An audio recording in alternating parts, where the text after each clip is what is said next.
Bien, comenzamos o continuamos en todo caso con los riesgos físicos. En este caso vamos a hablar ahora de ruido. Para comenzar a hablar de ruido, tenemos que recordar a qué nos referimos cuando hablamos de ruido y cuando hablamos de sonido. Cuando hablamos de sonido, nos referimos a la consecuencia de una vibración mecánica que se produce en un medio elástico, como por ejemplo el que permite su propagación, como por ejemplo el aire.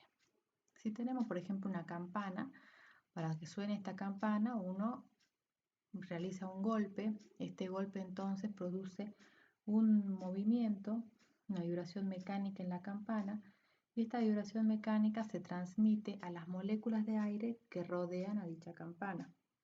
Las moléculas las van transmitiendo a las moléculas que se encuentran alrededor, y así entonces es como comienza a propagarse el sonido. El disturbio que originó entonces en la campana, que se originó cuando se golpeó la campana, se va alejando de la fuente y se va propagando por un medio como el aire, que es un medio elástico. Entonces, para que pueda producirse la propagación del sonido, siempre es necesario un medio elástico, que lo más común es el aire, pero que también puede ser un medio líquido como el agua o un medio sólido. Pero si no habría un medio elástico, el sonido no puede propagarse. Por ejemplo, si tocaríamos una campana en la luna, no habría ningún tipo de sonido porque la ausencia de la atmósfera hace que las vibraciones de la campana no puedan propagarse. Nosotros en la superficie de la Tierra, por otro lado, conocemos y sabemos que tenemos una capa denominada atmósfera, que está formada por el aire que respiramos. El aire que se encuentra comprimido a cierta presión, que es la presión atmosférica, y que a nivel del mar sabemos que es igual a una atmósfera o 100.000 pascales aproximadamente. Entonces, la presencia del sonido va a producir en el aire pequeñas variaciones de presión que se van a superponer con la presión atmosférica. A estas variaciones de presión es lo que llamamos presión sonora. La presión sonora es la que actúa sobre nuestros oídos y produce la sensación de oír. Y las variaciones de presión en el seno del aire se propagan como ondas acústicas. Recordemos algunos de los elementos o las partes de una onda acústica. Por ejemplo, sabemos que hablamos de una onda acústica de lo que es la frecuencia, que es el número de ciclos completos de vibración por unidad de tiempo y que por lo general lo medimos en hertz. Cuando un sonido es percibido por el hombre es porque tiene una frecuencia que debe encontrarse entre el valor de los 20 Hz y de los 20.000 Hz, los que constituyen los límites de audibilidad del oído humano. La velocidad con la que estas ondas se propagan se denomina, o se alejan de la fuente en todo caso, se denomina velocidad de propagación del sonido y por lo general se lo expresa en metros sobre segundo. Va a depender el medio en el cual se están propagando dicha velocidad. El sonido en el aire se propaga a una velocidad de alrededor de 344 metros sobre segundo. A esa velocidad se la suele indicar con la letra C. Podríamos mencionar otros medios de propagación, como por ejemplo en el agua, el sonido se propaga a 1500 metros sobre segundo, y en el sería un medio líquido, y en el hierro, fíjense que aumenta esta velocidad a 6000 metros sobre segundo. Referido entonces a las frecuencias, fíjense por ejemplo que en este esquema podemos tener los rangos dentro de la región audible. Por debajo tenemos el infrasonido, el ultrasonido por encima, y veamos algunos de los elementos que podemos llegar a conocer en qué rango de frecuencias corresponden los sonidos que tiene. Un torno, por ejemplo, está en la región baja, entre los 20 Hz y mucho menor que los 20.000 Hz. El ruido común de un aserradero, fíjense que está próximo a los 20.000 Hz. Un alto horno está por debajo, llega a ocupar parte de los infrasonidos hasta aproximadamente será unos 5.000 Hz. Un violín se encuentra aproximadamente a partir de los 1.000 Hz hasta los 20.000 Hz, por ejemplo. Y, por ejemplo, veamos que la región audible es la que hemos mencionado, entre los 20 Hz y los 20.000 Hz.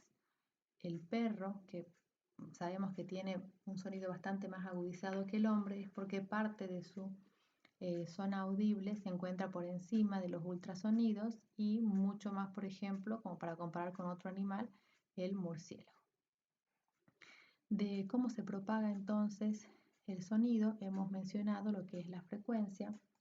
También recordemos lo que es la longitud de onda, que la definimos como la distancia que existe entre dos puntos de máxima presión, correspondientes a la onda sonora que se está propagando.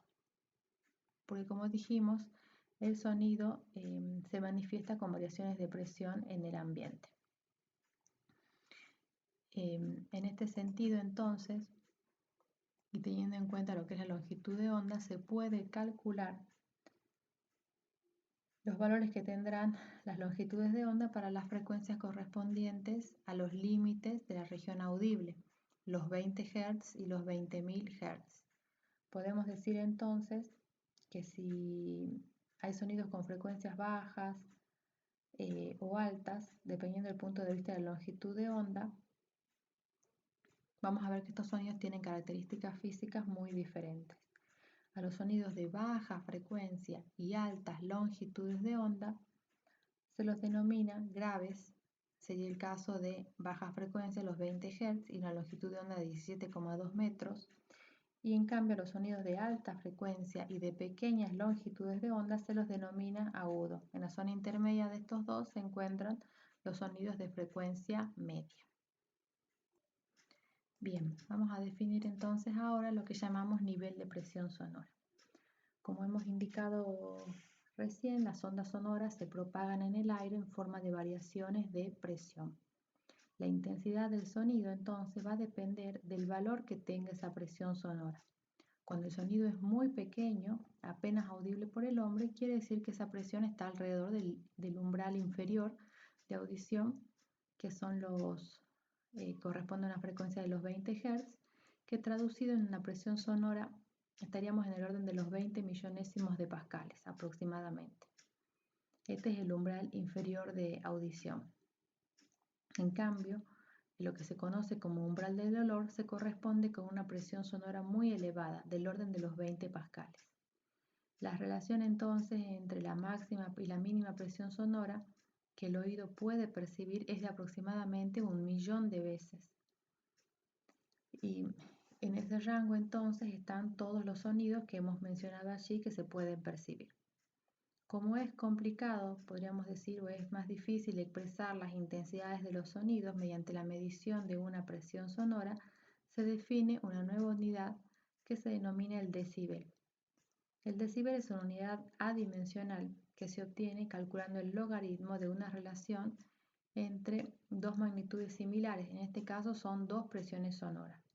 Se va a comparar la presión sonora del sonido que se desea medir con una presión sonora que se adopta como referencia y se explica entonces la siguiente expresión matemática que permite calcular lo que denominamos nivel de presión sonora, donde el nivel de presión sonora en decibeles va a ser igual a 20 por el logaritmo de la presión sonora del sonido a medir respecto a esta presión de referencia que se adopta como valor, que son los 2 por 10 a la menos 5 pascales, que corresponde al umbral inferior de audición.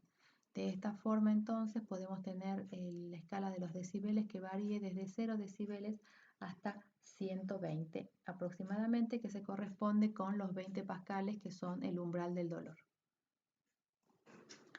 Como para que tengamos una referencia expresada en decibeles, el umbral de audición inferior sería el mínimo valor en decibeles, sería el 0. Y para tener una idea, por ejemplo, una oficina en horarios de trabajo tiene valores de 60 decibeles, una conversación en voz alta en medio del tráfico de la ciudad, 70 decibeles, una banda de rock, 100 decibeles. El umbral del dolor se encuentra a los 120 decibeles y por encima, por ejemplo, de este valor podemos encontrar el ruido que puede provocar un martillo neumático, un avión de reacción durante el despegue o el motor de un cohete espacial muy por encima de este nivel de sonoro. El tráfico normal en la calle, 50 decibeles. El rumor en una biblioteca, fíjense, 40 decibeles aproximadamente, entre algunos valores que podemos llegar a conocer de nuestra vida diaria. Vamos a hablar ahora del nivel sonoro, que denominamos así al resultado de expresar en decibeles una medición del sonido que abarca todo el espectro audible y que se realiza con un equipo especial que se denomina medidor de nivel sonoro. En algunos casos, el medidor de nivel sonoro va a incorporar algunos filtros con curvas de respuesta, que lo que buscan es asemejarse a lo que percibe el oído humano. En este caso se dice entonces que el nivel sonoro fue compensado según las curvas que se hayan empleado. Existen curvas de compensación A, B y C, y por lo general se emplea la correspondiente a la A, entonces el resultado de la medición se expresa en decibeles A, decibeles B o decibeles C. También cuando se realizan mediciones es importante tener en cuenta o realizar un análisis de frecuencia. De esta forma entonces no se realizan las mediciones en la totalidad del espectro audible, sino se lo hacen en zonas más restringidas dependiendo el tipo de estudio que se quiera realizar. Para ello también se deben emplear filtros que poseen cierto ancho de banda, un ancho de banda específico, y que va a permitir entonces pasar las señales únicamente de la zona que se desea medir. Los que se emplean más comúnmente son los filtros que se denominan filtros de octavas o de tercios de octavas, y en los filtros de octavas el ancho de banda se extiende desde una frecuencia inferior F1 hasta una frecuencia superior F2 mediante una relación matemática que es igual a 2. Y en los filtros de tercios de octava, las relaciones entre las dos frecuencias es igual a la raíz cúbica de 2.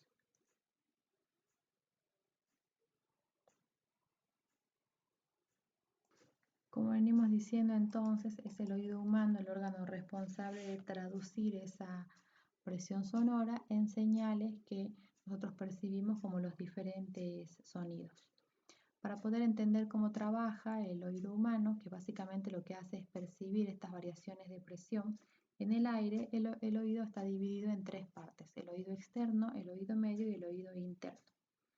El oído externo comprende desde el pabellón, que es lo que nosotros podemos observar en el oído normalmente, la parte exterior, un conducto auditivo de unos 3 centímetros de longitud aproximadamente y de un diámetro de 0,7 centímetros, que termina en el tímpano.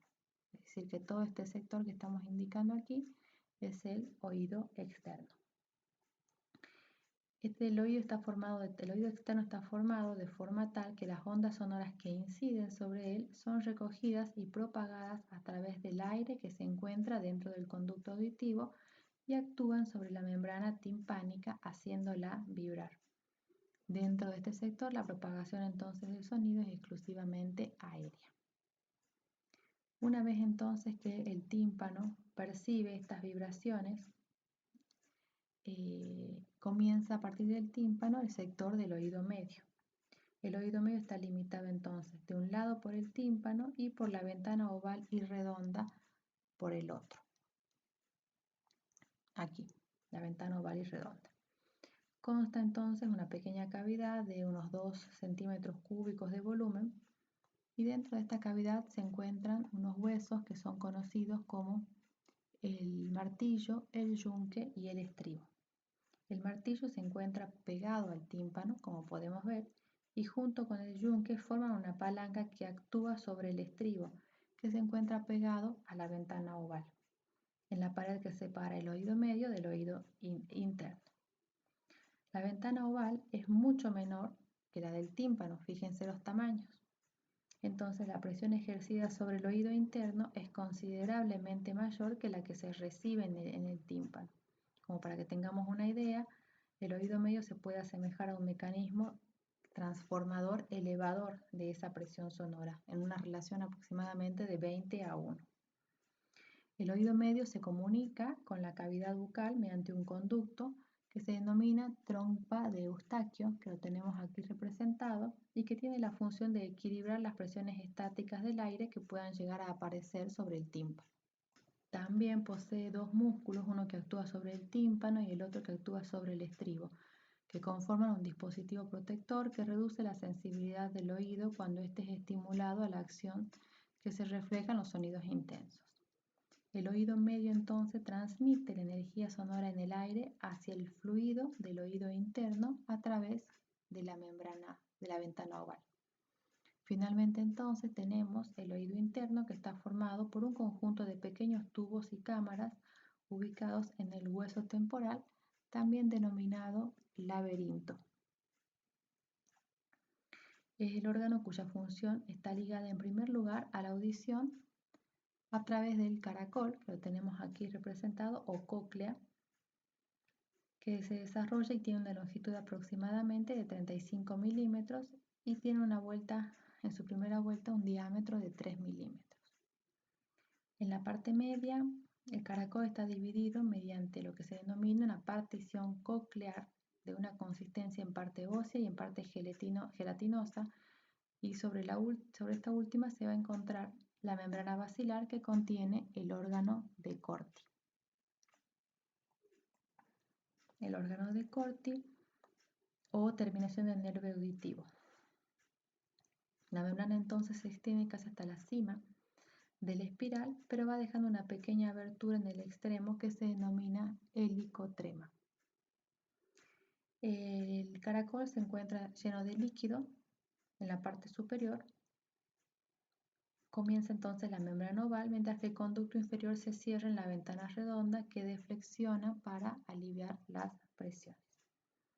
Cuando el estribo ejerce sobre la membrana oval un pulso de presión lentamente aplicado, el fluido se desplaza a través de la helicotrema hacia el pasaje inferior o conducto del tímpano. Entonces, sobre la membrana basilar se va a encontrar el órgano de Corti, que aproximadamente está formado por unas 30.000 células adiposas pilosas o filetes nerviosos, denominados también células ciliares. De esta forma, entonces, las células ciliares estimulan y el espectro de energía sonora es convertido entonces en el órgano de Corti en la acción que realiza el nervio auditivo. Básicamente entonces de esta forma es cómo se transmite y cómo llegamos a percibir nosotros los sonidos que escuchamos normalmente. El sonido entonces se desplaza en ondas y es la frecuencia del sonido la que termina determinando justamente la velocidad a la cual vibra el tímpano y los otros componentes del sistema auditivo, mientras que el nivel de presión del sonido afecta la magnitud de la oscilación. El cerebro entonces registra estos movimientos y es lo que nosotros conocemos como tono y sonoridad. La sonoridad es la sensación subjetiva de la fuerza del sonido. La magnitud física equivalente al nivel sonoro, es decir, que el sonido posee mayor sonoridad cuando se percibe como más fuerte. Sin embargo, nosotros percibimos una pequeña porción en realidad de todos los sonidos a los cuales estamos expuestos. No podemos escuchar sonidos que son muy débiles ni tampoco ondas sonoras por encima de los límites que hemos mencionado, correspondiente entonces al rango de entre 20 Hz y 20.000 Hz. La sonoridad entonces tiene un límite inferior, que es el umbral de audición, y un límite superior que es más difícil de determinar, que es el umbral de sensación desagradable, que es donde comienza el sonido a percibirse como una molestia.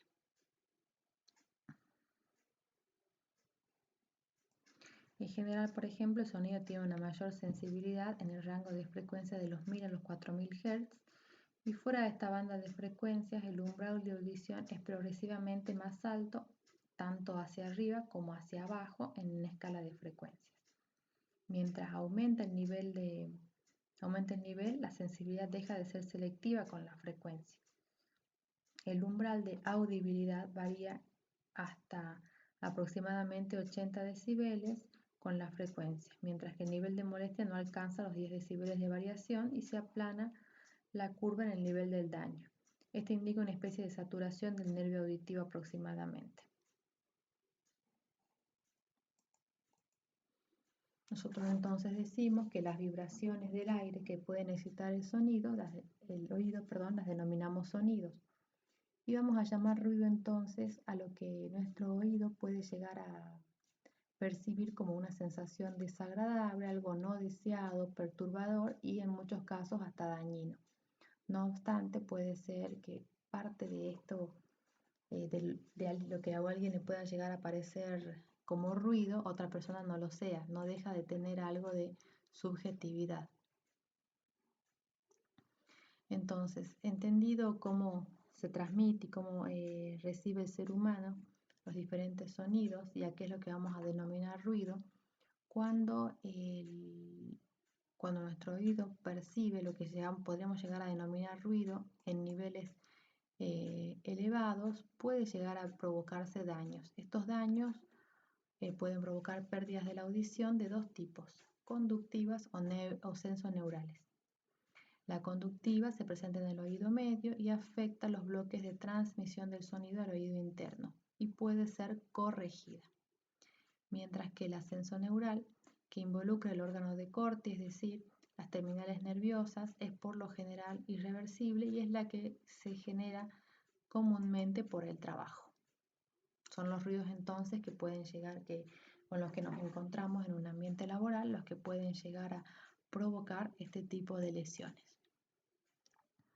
En un ambiente laboral, uno de los contaminantes más comunes que podemos llegar a encontrar es el ruido.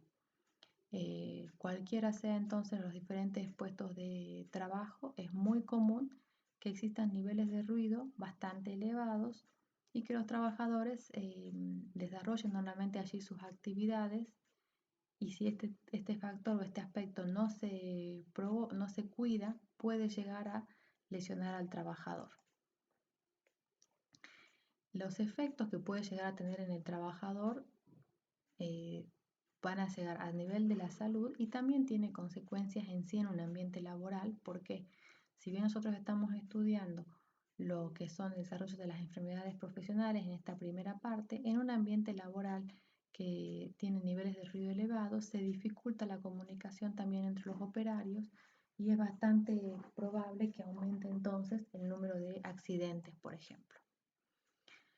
En general podemos decir que el efecto del ruido en las personas puede llegar a provocar lo que se conoce como una pérdida de su capacidad auditiva, lo que se conoce como los acufenos, que son como esos zumbidos que hay en el oído o ese silbido que podemos llegar a ver en un oído. Como decíamos recién, dificulta la comunicación entre los operarios, puede llegar a generar un malestar o un estrés. Está asociado también a trastornos de tipo digestivos, cardiovasculares, puede provocar fatiga en los trabajadores y por lo tanto disminuir el rendimiento laboral de los mismos. La falta de comunicación incrementa el riesgo de accidentes y en general el comportamiento de las personas. En las normas, la ley 19.587 y su decreto estableció como nivel de ruido los 90 decibeles. Cuando salió la resolución de la Superintendencia de Riesgos de Trabajo, la resolución 295 en el año 2003, este nivel de ruido fue reducido y actualmente es de 85 decibeles. El mismo valor fue adoptado por las normas que regulan la actividad minera y es el valor que hoy por hoy se controla. Si vamos al decreto que regula las enfermedades profesionales, el agente ruido está asociado a la enfermedad que se conoce como una hipoacusia perceptiva, y en general hay una serie de actividades que listan haciendo referencia a una serie de equipos que por lo general tienen niveles de ruido bastante elevados. Por ejemplo, una molienda de piedras y minerales. El equipamiento de carpintería es un equipamiento que por lo general se caracteriza por tener niveles de ruido elevado, aunque el equipo sea nuevo y esté en perfectas condiciones. también lo que está asociado a la parte de metalmecánica y en general, fíjense que dice todo trabajo que importe exposición a una intensidad de presión sonora superior a 85 decibeles del nivel sonoro continuo equivalente. Incluso fíjense hasta la recolección de basura doméstica es considerada que puede llegar a tener niveles de ruido elevados. Para ello entonces, ¿cómo se debe actuar con los trabajadores? Cuando se reconoce al ruido como agente de riesgo, esto recordemos se hace en una planilla que se llama Reglamento de Agentes de Riesgo, donde el especialista en higiene y seguridad debe analizar ese ambiente laboral, identificando para cada puesto de trabajo aquellos que puedan llegar a estar expuestos al agente ruido. Entonces, esos trabajadores se encuentran expuestos a un agente de riesgo específico y deben ser monitoreados. Para ello, la RT debe realizar periódicamente un análisis de audición, que es lo que se conoce como audiometría. La audiometría entonces es un examen que se hace al oído, se debe realizar en forma anual a los trabajadores que se encuentran expuestos a este agente de riesgo y se lo hace por lo general con un especialista determinado, que se denomina otorrinolaringólogo. Mediante la realización de audiometría se pueden identificar entonces pérdidas de la sensibilidad auditiva o bien localizar problemas específicos en el aparato auditivo y que el trabajador esté tratado por un especialista en particular. Esta metodología para cuidar el oído del trabajador, conocida como audiometría sistémica, consiste en una serie de pasos que deberían ser realizados en todos los puestos de trabajo donde aquellos trabajadores están expuestos al ruido. El primer examen para saber el estado con el que el trabajador ingresa a trabajar a un establecimiento sería la línea de base de este trabajador del estado de su oído. A los 3 meses, para ver entonces cómo viene evolucionando y si el puesto de trabajo en el que está desempeñando sus tareas ha llegado a afectar su audición. Luego a los 6 meses para poder confirmar lo realizado a los 3 meses y finalmente el seguimiento, que es lo que se realiza en forma anual. Esto debería hacerse entonces en general con los trabajadores. Acompañado a esto, porque esto sería el cuidado de los trabajadores, deben tomarse las medidas correspondientes en el ambiente laboral para garantizar justamente los 85 decibeles que hemos indicado. Para ello entonces se determina lo que se conoce como nivel sonoro continuo equivalente, que es un nivel sonoro medio que se mide en decibeles A de un ruido que se considera constante y continuo durante toda la jornada laboral. Es decir, que su energía sonora es igual a la del ruido variable medio estadísticamente a lo largo de la misma, ¿sí? Sería un promedio del nivel de ruido de lo que podremos llegar a considerar un ruido constante. Un ruido constante es aquel que constante y continuo. Es un ruido que no varía sus decibeles en más o menos 5 decibeles A justamente. Entonces podríamos hacer una medición en un ambiente laboral donde existe un nivel de ruido determinado. Podemos llegar a determinar lo que se conoce como nivel sonoro continuo equivalente y si bien este ruido puede tener ciertas variaciones, podemos tomar un valor promedio durante esa jornada laboral que no debería superar los 85 decibeles. Ese valor entonces está fijado y asegurando que el trabajador, cuando desarrolle sus tareas durante las 8 horas de la jornada laboral, si se cumplen estos 85 decibeles, no debería presentar ningún tipo de lesión en el oído. En el caso de que cuando se realicen estas mediciones resulte que hay sectores donde se superen los 85 decibeles, hasta tanto se implementen las medidas correspondientes, si es que se pueden implementar, se debe tener en cuenta que menos de 85 decibeles no hace falta proteger al trabajador, más de 85 y hasta 110 se puede trabajar pero con protección auditiva o bien sin protección pero durante menos horas. Enseguida vamos a ver de qué forma podría darse esto. Y más de 110 decibeles siempre se debe trabajar con protección. El nivel de la protección entonces va a depender del nivel de los valores que se midan de ruido. Por encima de 135 decibeles no se debe trabajar. Entre 85 y hasta 110 decibeles se puede trabajar con tapones auditivos. más de 110 decibeles y por debajo de 135 se puede trabajar con protección de copa o cascos antirruido, y por encima de 135, como mencionamos, no debería trabajarse. Entonces, fíjense que nosotros en una etapa de reconocimiento en un ambiente laboral podemos llegar a identificar con una simple percepción personal si ese ambiente se encuentra expuesto a niveles de ruido. ¿Qué más podemos observar en la etapa de reconocimiento? Podemos identificar las posibles fuentes que generen este ruido, si hay piezas sueltas, si hay equipos que sean viejos, por ejemplo, y que se observe que no tienen mantenimiento, que por lo general está muy asociado esto a la generación de ruidos elevados, en los sectores donde se perciban mayores niveles de ruido, cuántos trabajadores hay, si se realizan sus tareas de forma permanente próximos a esta fuente de ruido. Todos esos aspectos se deben analizar en la etapa de reconocimiento. Luego viene la etapa de evaluación. Esta percepción que quizás uno puede tener de los niveles de ruido debe ser verificada mediante la medición correspondiente. Para ello se emplea un medidor de nivel sonoro, como mencionamos, o un sonómetro, que pueden ser de diferentes características, convencionales, integradores o analizadores en tiempo real. Básicamente tienen esta forma. Esto que está aquí arriba es el sensor de sonido o el micrófono, que permite identificar los diferentes niveles de ruido. Y estos sonómetros entonces con su micrófono amplifican la señal en un cierto intervalo.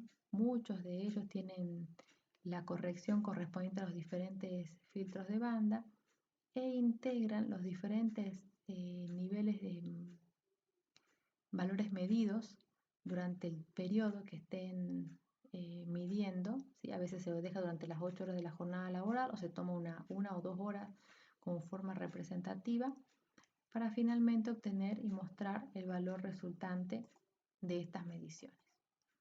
Entonces los hay sencillos, como en este caso, o los que están integrando todos los diferentes valores para finalmente mostrar el nivel sonoro continuo equivalente. También se pueden hacer análisis en tiempos reales para determinar entonces los niveles de ruido que correspondan y tomar las medidas necesarias en el caso de que se excedan los valores que se miden. Estos equipos sonómetros permiten la medición de lo que denominamos nivel sonoro continuo equivalente, que sería lo correspondiente a un nivel de ruido constante y continuo, como mencionamos anteriormente. No obstante, puede ocurrir también que en un establecimiento existan máquinas que funcionen ciertos momentos del día y que existan operarios que manipulen estas máquinas también durante estos momentos, pero que no ocupen las 8 horas de la jornada laboral, con lo cual hay niveles de ruido elevados durante ciertos momentos de la jornada. Y para ello es necesario entonces determinar lo que se conoce como la dosis de ruido.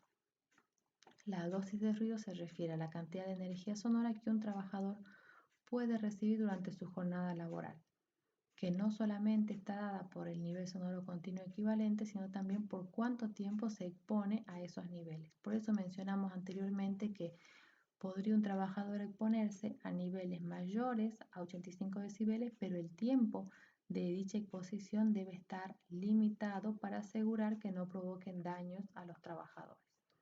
Es decir, entonces va a depender del nivel y del tiempo de exposición.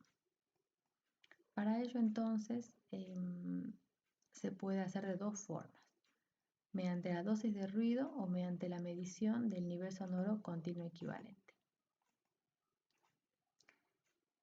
Cuando se obtiene una medición a partir de la dosis de ruido, se debe entonces considerar la dosis medida por el tiempo de exposición dividido el tiempo total de medición. Fíjense por favor que tenemos este cuadro y por ejemplo los 85 decibeles se corresponden con 8 horas de la jornada laboral, pero si un trabajador estaría en un puesto expuesto por ejemplo a 94 decibeles durante la jornada laboral, solo puede exponerse 1 hora a ese valor, mientras que para 97 decibeles se puede poner 30 minutos o para 88 decibeles 4 horas. A esto entonces lo que nos referimos con dosis de ruido y con lo que nos referimos cuando decimos que un trabajador puede sobrepasar la exposición de 85 decibeles, pero eso tiene que estar acotado por el tiempo al cual se está exponiendo a este nivel de presión acústica, sería lo correspondiente, más elevado. Se abrevia con estas letras EDA porque corresponde a sus siglas en inglés.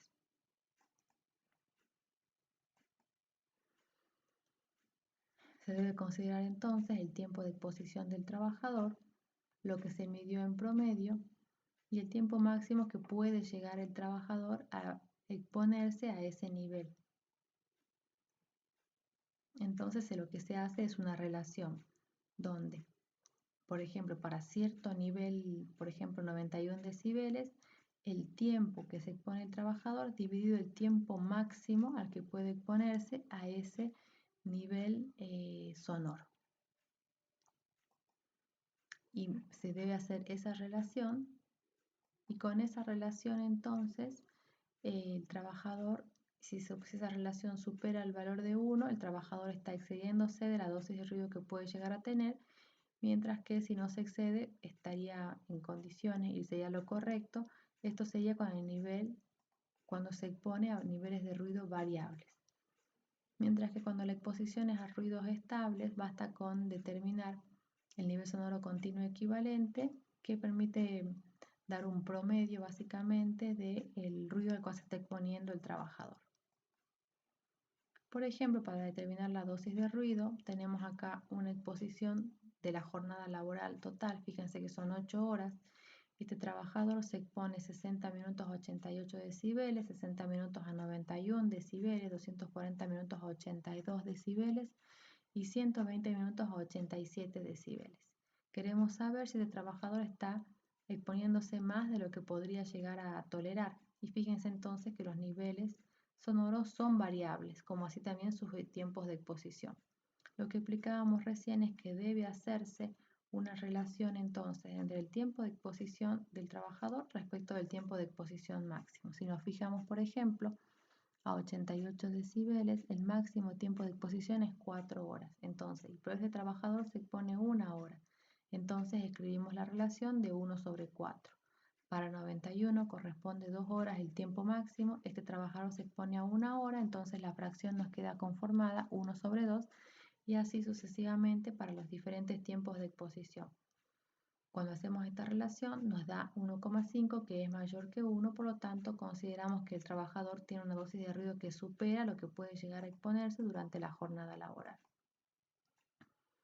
Por otro lado entonces, cuando el ruido es estable, también se puede dar que ese ruido estable, por ejemplo, sea elevado, 90 decibeles, por ejemplo. Aquí tiene un error, porque si el trabajador, en realidad, a ver, si el trabajador, por ejemplo, se expone a 90 decibeles y debe exponerse las 8 horas, debe realizarse una corrección en ese ambiente laboral por cualquiera de, a ver, conteniendo la fuente para que genere ese ruido para disminuir ese nivel de ruido o bien acotando el tiempo de exposición del trabajador a ese nivel sonoro. Mientras tanto, se debe proveer de protección auditiva hasta tanto se corrija la situación.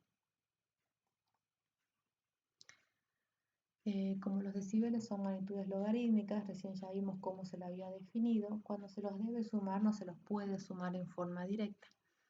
Se debe tener en cuenta entonces que en una planta podemos tener diferentes situaciones donde existan equipos que aporten diferentes niveles de ruido. En ese caso, para saber los niveles de ruido resultantes, se debe tener en cuenta que no es factible sumar los decibeles como una suma normal. Para ello nos vamos a valer, por ejemplo, de esta gráfica donde tenemos representado en la parte inferior la diferencia numérica entre un nivel total y el nivel menor que podemos llegar a conocerlo o no. En la línea vertical, la diferencia numérica entre el nivel total y el de mayor decibeles, y aquí entre dos niveles que desean sumarse. Por ejemplo, si tendríamos dos máquinas de diferentes decibeles, las máquinas debemos, y queremos saber el ruido resultante, tendríamos que sacar la diferencia numérica, por ejemplo, entre los dos niveles de ruido que generan estas maquinarias y ingresamos a esta gráfica. Tenemos entonces a ver diferentes situaciones. Por ejemplo, que tenemos un recinto cuyo ruido de fondo es de 78 decibeles y en este recinto tenemos ubicada una máquina y queremos saber qué ruido provoca la máquina sola. Recordemos que el recinto tiene un nivel de ruido de fondo de 78 y se hace una medición del nivel en general de esa habitación y resulta que tiene 82 decibeles. Y lo que se desea entonces es saber cuánto aporta específicamente la máquina nada más. Para ello, por ejemplo, se puede entrar en la gráfica, como mencionamos aquí, por la diferencia que figura en las abscisas, porque fíjense los datos que tenemos. Tenemos el nivel total y el nivel menor, que es lo que tenemos aquí indicado, entre el total y el menor. Esa diferencia va a ser 82 menos 10, 78, 4 decibeles. ¿Sí? Entonces entramos por aquí con 4 decibeles y leemos en esta curva que corresponde al número 2. La información que tengo aquí representada en la curva, ¿a qué corresponde? A la diferencia numérica entre dos niveles que deben sumarse. Entonces, si la diferencia es entre 2 y mi nivel de fondo es 78, quiere decir que respecto de la máquina tengo una diferencia de 2. O aproximadamente, bueno, como está indicado aquí, de 1,8, redondeando a 2, entonces la máquina tiene un ruido de 78 más 2, 80 o 79,8 más precisamente, leyendo finamente en esa escala. Eso sería entonces como el segundo ejemplo de utilización. También tenemos el tercer ejemplo, por ejemplo, en cuanto se incrementara el ruido ambiente de 78 decibeles, si introducimos una máquina cuyo ruido es de 79,8 decibeles. En ese caso se puede entrar por esta parte de la curva donde hay dos niveles que desean sumarse, la diferencia numérica, que sería 78 más 79,8 es lo que se desea sumar, es 1,8 la diferencia numérica. Y entonces entramos por aquí con el 1,8 y podríamos leer el resultado en las Y o en las X. Cuando lo leemos en las X, leemos que esta diferencia es de 4 y esto me representa el nivel total y el menor. Entonces, de los dos valores que se tienen, el menor es 78 más 4, que es lo que tomé de la diferencia que he leído de la gráfica, resulta que el nivel o el resultado total es de 82 decibeles. También, entonces podemos, otra situación sería, por ejemplo, introducir una máquina en un ambiente ruidoso que podría no modificar el nivel total en forma apreciable si la diferencia entre el nivel existente y el propio nivel es mayor que 6 decibeles.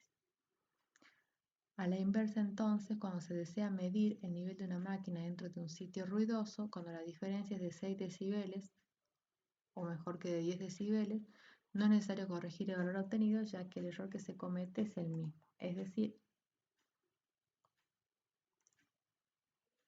que podríamos entonces también ingresar con esta gráfica para poder hacer este razonamiento que estamos considerando aquí. Identificados entonces, veamos que tenemos diferentes formas nosotros de evaluar los niveles de ruido. ¿Qué dijimos? Dijimos que podemos tener niveles sonoros constantes o bien niveles sonoros variables. En ese caso, algunos pueden llegar a sobrepasar o no el límite de 85 decibeles y cuando se sobrepasan, se debe considerar los tiempos de exposición al trabajador y lo que se denomina dosis de ruido.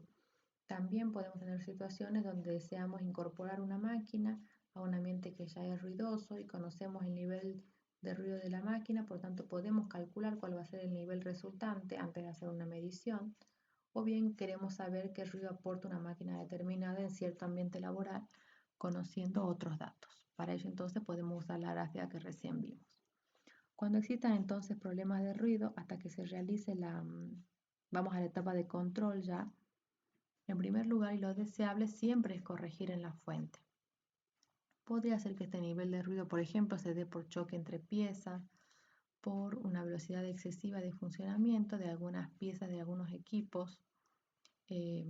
A veces se pueden reemplazar piezas de metal por piezas de plástico, o aislar piezas de máquinas que no sean ruidosas o colocar silenciadores. Esto puede realizarse a veces, pero no siempre se puede realizar. No obstante, lo deseable siempre es corregir en la fuente y revisar el estado del equipo. Muchas veces el mantenimiento ayuda en general a mantener los equipos libres o con los niveles de ruido dentro de todo controlados. Obviamente que lo que se desea es emplear máquinas poco ruidosas. Esto se puede, a veces no se puede, porque a veces hay máquinas que son de muchos años, que pues son los que por lo general provocan más problemas. A veces es posible señalizar las zonas de ruido, delimitarlas y aislarlas o silenciarlas para que no afecten al trabajador. Recordemos que nosotros vimos en la clase de higiene que dentro de las medidas una era contener el ruido en la fuente.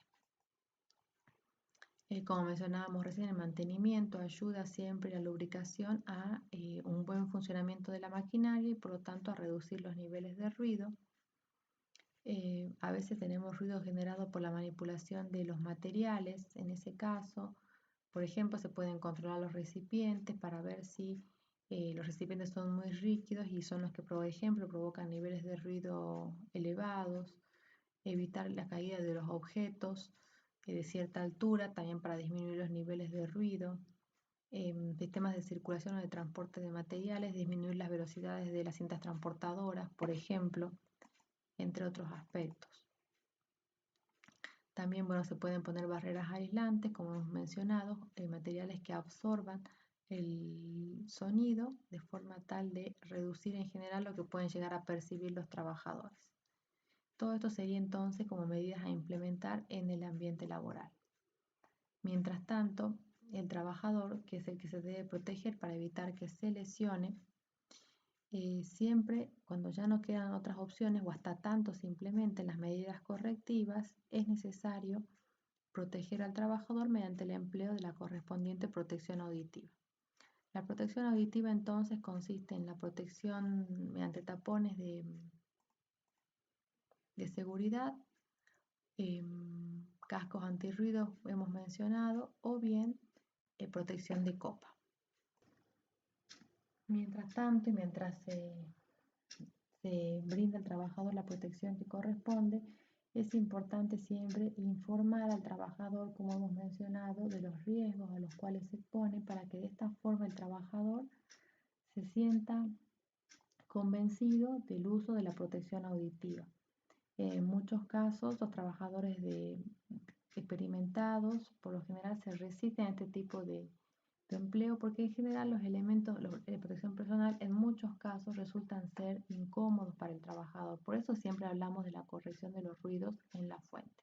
Pero cuando uno explica y concientiza a los trabajadores, lo deseable es entonces lograr que el trabajador se adapte al empleo de este tipo de elementos. Como me dijimos anteriormente también, en muchos casos, aunque se realicen las medidas correctivas que correspondan, muchos equipos de por sí vienen con niveles de ruido elevados, por ejemplo, la maquinaria de carpintería. En esos casos es siempre obligación que el trabajador use su protección auditiva. ¿Qué pueden ser los tapones? Que pueden ser o no moldeables para los niveles de ruidos más bajos. Puede ser la protección de copa, como lo indicamos aquí, o bien asociadas al casco, o bien lo que se conoce como casco antirruido, que sería un casco similar a este, tapando completamente los oídos. ¿Qué más se debe considerar? Que por ejemplo, controlar el nivel de ruido de fondo cuando se realizan trabajos intelectuales, que los trabajadores puedan trabajar de forma concentrada, que no sea necesario en una oficina, por ejemplo, elevar la voz por el nivel de ruido de fondo, que entre sí los trabajadores puedan comunicarse sin problemas. Todo esto entonces va a disminuir, como también mencionamos, no solamente las lesiones que puede llegar a tener el trabajador, sino también el riesgo de accidentes. También, por supuesto, si hay sistemas de alarma que puedan ser percibidos sin dificultad por los trabajadores porque los niveles de ruido se encuentran aptos en general.